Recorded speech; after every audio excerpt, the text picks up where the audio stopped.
Meet Jessica. She's 14, has brown hair and green eyes, and spends most of her time inside the apartment she shares with her mom. Unlike many people her age, Jessica isn't very active. She is lazy, preferring to stay still rather than get any form of exercise. Her world is mostly confined to her bedroom. It's where she spends hours scrolling through Snapchat to talk to friends or watching movies on Netflix. This lack of effort extends to her schoolwork, too. She avoids writing essays, ignores her projects, and chooses not to study. But her habit of doing nothing hits a wall when she realizes she has a math test scheduled, one she is completely unprepared for. Jessica comes up with a plan to avoid the classroom. If she's sick, she doesn't have to go to school. Because she doesn't want to deal with a math test, Jessica decides to turn a simple school day into a performance. The next morning, she stays under the covers.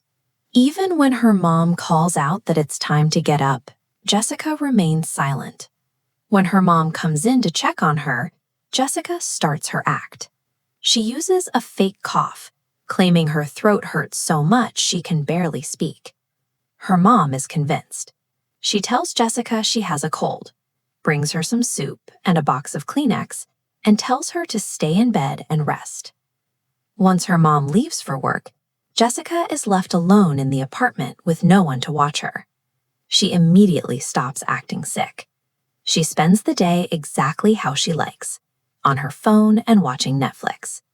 When she gets hungry, she doesn't reach for the soup. Instead, she finishes off a stash of chocolate, granola bars, soda, and cake. The difference between what Jessica said and what she actually did is huge, swapping a sore throat for a pile of junk food. But eating that much sugar while lying in bed all day starts to have a very real effect on her body. By the time evening rolls around, Jessica has a massive stomachache. She isn't pretending anymore. She is actually sick. Her mom returns from work and goes straight to Jessica's room to see how she's feeling. Her mother watches her closely. Jessica is crying, but she isn't coughing anymore, and she admits her throat doesn't actually hurt. Her mom checks further.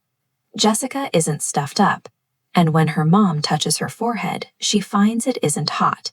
There is no fever and no high temperature. Suddenly, Jessica runs to the bathroom. She throws up everything she ate, the chocolate, the granola bars, the soda, and the cake. While Jessica is in the bathroom, her mother looks at the bed. She finds the empty wrappers and the trash from all the junk food Jessica ate during the day. Her mom speaks sarcastically as she looks at the mess. Then she reaches down and takes Jessica's phone away. Jessica tried to avoid a math test, but she ended up with a real illness and lost the one thing she enjoys using. Let's group the words from this story into two categories. First, physical symptoms, like cough, fever, and stuffed up, or vomit and throw up. Next, character actions. We used lazy to describe Jessica and sarcastically for her mom's tone. Using these words makes it easier to talk about how you feel and how people behave when they are trying to hide the truth.